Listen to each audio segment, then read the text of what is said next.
Halo teman-teman, Assalamualaikum warahmatullahi wabarakatuh. Perkenalkan, nama saya Sri Handayani. Saya mahasiswa dari Politik Islam. Di sini saya akan menjelaskan bagaimana proses masuknya Islam di Uzbekistan. Kita mungkin terlalu akrab dan tidak asing lagi dengan negara-negara macam Arab Saudi, Yaman, Irak, Suriah, Palestina, dan sebagainya. Bagi umat Islam, terutama di Indonesia, negara-negara ini merupakan anak kandung peradaban Islam. Di sana terdapat banyak sekali peninggalan Islam. Dan kali ini saya akan membahas tentang negara Uzbekistan. Pasti kita pernah mendengar negara bernama Uzbekistan, tetapi mungkin ada hanya sedikit Muslim maupun orang Indonesia yang berkunjung di sana. Padahal negara ini menyimpan sejarah yang berharga bagi Indonesia, terutama umat Islam, sebab di sana ada makam Imam Bukhari yang berdiri megah. Imam Bukhari biasanya disebut sebagai ulama pencetus ilmu hadis. Republik Uzbekistan berasal dari kata Rusia. Uzbekistan sendiri adalah sebuah negara antar benua yang terletak di Asia Tengah dan Eropa Timur, yang sebelumnya merupakan bagian dari Uni Soviet. Uzbekistan memiliki luas wilayah 447.400.000 km persegi, menjadikannya sebagai negara terbesar ke-56 berdasarkan luas wilayah. Uzbekistan juga merupakan negara terbesar ke-42 berdasarkan jumlah penduduk. Di antara negara-negara pecahan Uni Soviet, Uzbekistan adalah negara terbesar kelima berdasarkan wilayah dan terbesar ketiga berdasarkan jumlah penduduk.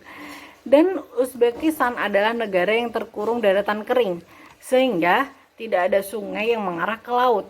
Kurang dari 10% dari wilayah yang berupa ladang irigasi di lembah-lembah sungai dan oasis. Sisanya adalah padang pasir yang luas dan pegunungan. Baik, masuk ke sejarahnya. Sejarah masuknya Islam dibawa oleh nenek moyang modern Uzbekistan selama abad ke-8. Ketika orang-orang Arab memasuki Asia Tengah, Islam awalnya terdapat di bagian selatan dari Turkestan, dan setelah itu secara bertahap menyebar ke utara. Uzbekistan merupakan salah satu negara yang terletak di kawasan Jalur Sutra. Di masa lalu, jalur tersebut dilewati para pedagang yang berimigrasi dari daratan Cina menuju kawasan Asia Barat dan Timur Tengah maupun sebaliknya. Karena perannya sebagai kawasan transit, budaya di Uzbekistan dipengaruhi beberapa unsur, yaitu Timur Tengah, Mongol, Cina, sekaligus Eropa. Hal ini bisa kita temukan dari corak arsitektur bangunannya yang sangat kental dengan nuansa Timur Tengah, Eropa, dan Cina. Di masa modern, Uzbekistan merupakan salah satu negara pecahan Uni Soviet. Namun begitu, Islam memiliki pengaruh sangat kuat lantaran sudah tersebar cukup lama di negara ini. Dua kota yang berada di Uzbekistan yang berperan penting dalam sejarah masuknya Islam di Uzbekistan yaitu Samarkand dan Bukhara. Samarkand merupakan salah satu kota tertua di Uzbekistan. Kota ini berdiri selama lebih dari 3.000 tahun dan pernah ditaklukkan oleh Alexander Agung pada 329 Masehi. Islam masuk ke Samarkand di masa dinasti Umayyah. Kota ini ditaklukkan oleh gubernur Khorasan yaitu Qutaibah bin Muslim pada 712 Masehi atas perintah dari penguasa dinasti Umayyah yaitu Khalifah Abdul Malik. Setelah berada dalam genggaman dinasti Umayyah, Samarkand mengalami perkembangan pesat menjadi kota yang maju. Bahkan, Samarkand menjadi jantung penyebaran Islam di Asia Tengah, Cina hingga Rusia. Samarkand juga menjadi pusat pengembangan keilmuan Islam. Tercatat banyak sekali ulama Islam lahir di kota ini, antara lain ada Abu Bakar, As-Samarkandi, Muhammad Adi, Abu Mansur Al-Mutaridi, bahkan Imam Al-Bukhari adalah deretan ulama terbesar di kota ini.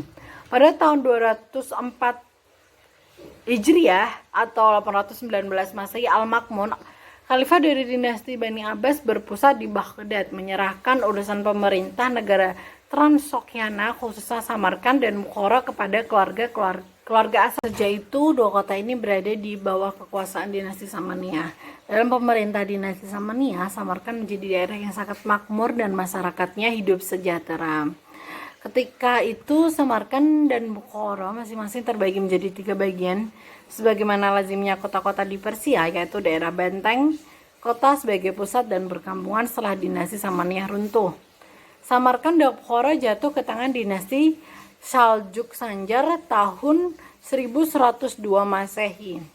Tetapi 40 tahun kemudian, tepatnya pada tahun 536 Hijriah, kota ini direbut oleh dinasti Khawarizmiyah yang menjadikannya Bukhara sebagai pusatnya. Pada tahun 606 Hijriah, dua kota ini dikepung oleh Genghis Khan selama beberapa bulan setelah ia menyeberangi Sohai Jihun. Bukhara adalah kota Islam pertama yang diserang Genghis Khan, yaitu pada tahun 616 Hijriah. Setahun kemudian kota Samarkand setelah sebagian penduduk dibunuh dan sebagian bangunan dihancurkan, penduduk yang lain diperkenankan tinggal di sana di bawah kekuasaan Mongol. Selama 150 tahun berikutnya, sejarah kota ini sangat menyedihkan. Rumah-rumah penduduk sangat sedikit, dikelilingi oleh puing-puing. Kebangkitan kembali terjadi mulai tahun 771 Hijriah pada masa pemerintahan Timur Leng, penguasa tertinggi di Transoksiana. Timur Leng menjadikan Samarkand sebagai ibu kota pemerintahannya pada tahun 1500 Masehi. Kota ini jatuh ke tangan Shaibana atau Raja Uzbek.